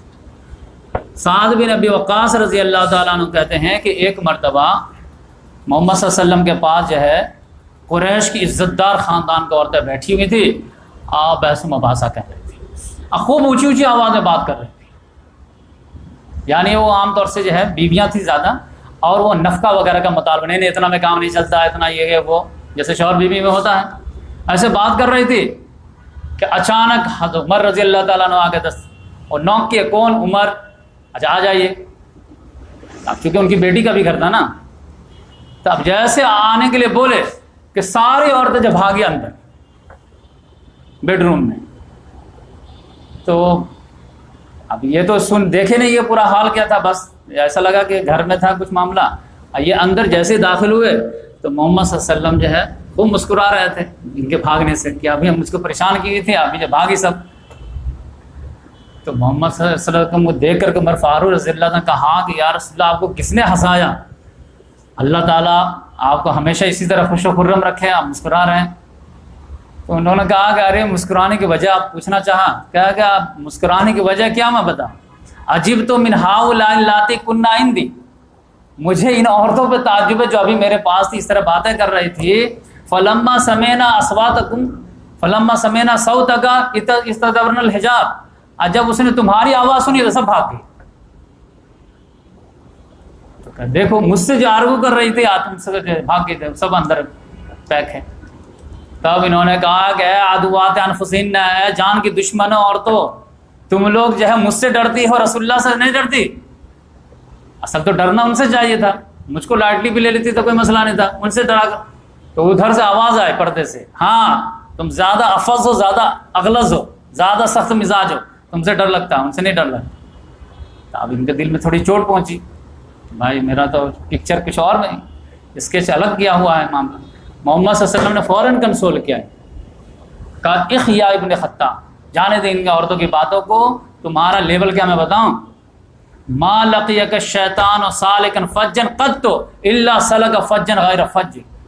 تمہارا معاملہ تو یہ ہے کہ جب کسی راستے سے تم جاتے ہو، شیطان کا آپس میں جو ہے ملاقات ہو جاتی ہے تو شیطان اپنا راستہ بدل دیتا تم کو دیکھ کر کے. تو یہ عورتیں اگر تم سے جو ہے پناہ مانگتی ہے تو کیا ہے؟ شیطان پناہ مانگ. تو اس لیے یہ لیول تھا ان کا. تو اس لحاظ سے جو ہے محمد صلی اللہ علیہ وسلم نے جو ایک حدیث میں کہا ہے، کئی صحابہ کرام کو جو ہے ابری صلاحیت دی ہے کہ ارحم امتی بے امتی ابو بکر، میری امت میں سے میری امت پر سب سے زیادہ رحیم شفیق جو ہے وہ ابو بکر ہے، نو ڈاؤٹ. لیکن واشدہم فی امر اللہ عمر، لیکن اللہ کے معاملے میں سب سے زیادہ شدید جو ہیں وہ عمر ہے. اور وَأَصْدَقُهُمْ حَيَاءً عثمان، اور حیا میں سب سے زیادہ کامل جو ہیں وہ عثمان ہے. اور وَأَقْضَاهُمْ علی، قوت فیصلہ میں چیف جسٹس ہونے میں جو ہے سب سے زیادہ پرفیکٹ ہیں تو وہ علی رضی اللہ تعالیٰ. اور وَأَفْرَزُهُمْ زید بن ثابت، اور میراث کا علم میں سب سے زیادہ پرفیکٹ زید بن ثابت ہے. اواقرہم ابی بن کعب، اور قرآن کا سب سے بڑا پرفیکٹ ماہر عالم مفسر جو ہے وہ ابی بن کعب ہے. اوعالمہم بالحلال والحرام، اور حرام و حلال کا سب سے بڑا جانکار جو ہیں وہ معاذ بن جبل ہیں. اور لکل امت امین، اور ہر امت کا ایک نہ ایک امین ہوتا ہے. و امین حاذی امہ ابو عبیدہ بن جراح، اور اس امت کا امین کوئی اگر ہے تو ابو عبیدہ بن جراح. سمجھے 7-8 صحابہ کرام کو ٹائٹل دے دیے محمد. تو اس لحاظ سے یہ ان لوگوں کا لیول تھا. اب حضرت عمر فاروق رضی اللہ تعالیٰ عنہ کا آپ دیکھیں گے لیول جو ہے کہ محمد صلی اللہ علیہ وسلم کی جو ایک حدیث ہے کہ انظروا الی من هو فوقکم ولا تنظروا الی من هو اسفلکم. آدمی کو اگر جو اپنے دل کے سکون چاہیے نا تو محمد صلی اللہ علیہ وسلم نے ایک جو ہے نسخہ دیا ہے کہ اپنے سے نیچے والے کو مت دیکھو، اپنے سے اوپر والے کو دیکھو. یعنی دینداری، یعنی وہ نماز نہیں پڑھتا تو ہم کیوں پڑھے، وہ خیرات نہیں کرتا تو وہ ہم کیوں کریں، اس نے جو 10 روپیہ دیا تھا ہم 5 روپیہ دیں گے. یہ نہیں، نیکی کے میدان میں اپنے سے اوپر والے کو دیکھو، اور دنیاوی معاملات میں اپنے سے نیچے والے کو دیکھو. کہ اگر اللہ تعالیٰ نے اس کو 20,000 کی سیلری دیا ہے تو ہم کو 25,000 دیا ہے تو اللہ تعالیٰ کا شکر ہے. اور آپ جو ہے 50,000 والے کو دیکھیں گے، آپ 25,000 آپ کے ہے تو ہمیشہ دل میں پھوڑن رہے گی کہ اللہ تعالیٰ مجھے نوازا ہی نہیں، تو شکر کا جذبہ پیدا ہی نہیں ہوگا. تو ہمیشہ یہ ایسا ہی کیا کریں، نیکی کے میدان میں ہمیشہ اپنے سے اوپر. ان سے اوپر ایک ہی تھے ابو بکر صدیق، ان کو ہرانے کے لیے ایڑی چوٹی کا زور لگا دیا لیکن ہرا نہیں پائے. لیکن ان کے موت کے بعد ہی کہ ان کا نمبر آیا. یہاں تک کہ جو ہے ایک مرتبہ حضرت عبداللہ بن مسعود رضی اللہ تعالیٰ عنہ اپنے گھر میں جو ہے تہجد میں قرأت کر رہے تھے. ان کی قرأت بڑی زبردست تھی. محمد صلی اللہ علیہ وسلم نے فرمایا کہ 4 لوگوں سے قرآن سیکھنا تو سیکھو، ابی بن کعب رضی اللہ تعالیٰ عنہ، پھر عبداللہ بن مسعود رضی اللہ تعالیٰ عنہ، پھر جو ہے شاید معاذ بن جبل رضی اللہ تعالیٰ عنہ، اور ایک سالم مولا ابو حذیفہ. 4 سے. تو عبداللہ بن مسعود رضی اللہ ان میں سے ایک. وہ اپنے تہجد میں گھر میں نماز پڑھ رہے تھے. محمد صلی اللہ علیہ وسلم اپنے دوستوں کے ساتھ کوئی کام سے نپٹ کے جا رہے تھے. آواز آئی، پہلے تو بڑے بڑے گھر ہوتے نہیں تھے، خیمہ تھا اس میں کوئی پڑھ رہا، باہر آواز آ رہی تو رک گئے. اب بڑا اپریشیٹ کیے، بہت کہا کہ کسی جنتی نوجوان کے سننا ہو تو اس کو سنو. اب یہ جو ہے ان کے لیے ایک ٹائٹل ہو گیا. تو آپ انہوں نے سوچا کہ صبح صبح میں ان کو خوشخبری دوں گا فجر نماز میں کہ محمد صلی اللہ علیہ وسلم اور ہم لوگ تمہاری قرأت سنیں. اب محمد صلی اللہ علیہ وسلم بہت اپریشیٹ کیے، بہت خوش ہوئے. لیکن کہتے ہیں کہ میں جیسے پہنچا تو پتہ چلا کہ جہاں ابو بکر صدیق رضی اللہ پہلے تھے کہ جا چکے تھے. میں تو ایک دم پریشان ہو گئی، تو کوئی جگہ چھوڑتے ہی نہیں مجھ کو. اسی کے جو ہے ایک اور جو معاملہ ہوا، کمپٹیشن بڑے سے کرنا، کپڑے اپنے سے چھوٹے سے کیوں کریں. ابو بکر صدیق رضی اللہ تعالیٰ عنہ کہا کہ ان کو تو ہرانا ہے لیکن ہرا ہی نہیں پاتے تھے. ایک مرتبہ کیا ہوا، غزوہ تبوک کا معاملہ تھا. محمد صلی اللہ علیہ وسلم نے کہا کہ بھائی رومن امپائر سے ٹکراؤ ہے، جس کو جو ہو سکے پیش کرو. تو یقینی بات ہے عثمان غنی رضی اللہ تعالیٰ عنہ تو 1,000 دینار ہی لے کے آ گئے تھے، تو ان کا تو کوئی مقابلہ نہیں تھا. لیکن اپنے ٹکر کا تو رہتا ہے نا. تو میرے ٹکر کا یہی تھا ابو بکر صدیق رضی اللہ تعالیٰ عنہ. میں نے اب فیصلہ کر لیا کہ آج تو میں ہرا دوں. اور قسمت سے میں بزنس مین تھا، اس وقت کیش وغیرہ بہت تھے. میں نے کہا کہ 50% جا کر کے نچھاور کر دیتا ہوں، محمد صلی اللہ علیہ وسلم گود میں ڈال دوں گا. کیش وغیرہ بھی بہت آیا ہوا ہے، اب پھر آج تو میں بازی لے جاؤں. تو بالکل 50%، یعنی 10 لاکھ تھا تو 5 لاکھ دے دی. اللہ کر کے جو ہے رکھ دی محمد. اتنی بڑی تعداد تھی، پورا گھر کا 50% سامان، ہر چیز، کہ محمد صلی اللہ علیہ وسلم کو پوچھنا پڑ گیا کہ ماں آپ کہتے لے گھر والوں کے لیے کیا چھوڑے ہو. کہا تو عمر فاروق رضی اللہ نے کہا کہ مثل اتنا ہی چھوڑ کے آیا ہوں، یعنی 50% لایا ہوں اور 50% صدقات کیا ہوں. تو محمد صلی اللہ علیہ وسلم کو بھی بہت خوشی ہوئی کہ بھائی 50% لا دیا. لیکن یہ تو بولے کہ ویٹ کر رہے تھے کہ آئیں، لیکن وہ آئے تو پتہ چلا کہ ہاتھ میں جھاڑو لوٹا ووٹا سب ہے. اب تو محمد صلی اللہ علیہ وسلم کی چیخ نکل گئی، یا ابو بکر معاف کہتے لے حلیق، ابو بکر گھر والوں کے لیے کیا چھوڑے ہو. اللہ و رسول عالم، اب کہتے اللہ اور اس کا رسول چھوڑ کے آ جاؤں، وہ کافی. تب انہوں نے یہاں پہ ہسٹوریکل جملہ بولے اور ڈیفیٹ تسلیم کیے کہ لا اسبقو الی شیئن ابدا، کہ میں ان سے کبھی بھی کسی معاملے میں نہیں جیت سکتا. لیکن پھر بھی ٹرائی کی. پھر جب محمد صلی اللہ علیہ وسلم چلے گئے تو ایک مرتبہ پھر ٹرائی کی کہ کوئی ایسی نیکی بتا جو یونیک ہو، کوئی کر ہی نہیں رہا.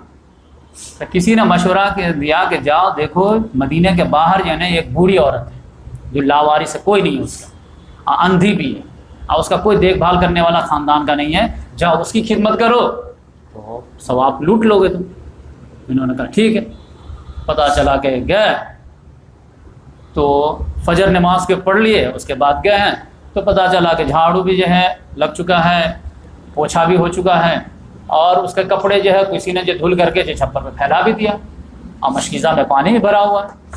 انہوں نے کہا ارے مجھے کسی نے بتایا تھا کہ اس کا کوئی دیکھنے والا نہیں، یہ تو اتنا صبح صبح تک کسی ہمارے گھر میں نہیں ہوتا، کس نے کرایا؟ تو وہ سوچے کہ لگ بائی چانس کوئی مسافر کر کے چلا گیا ہو۔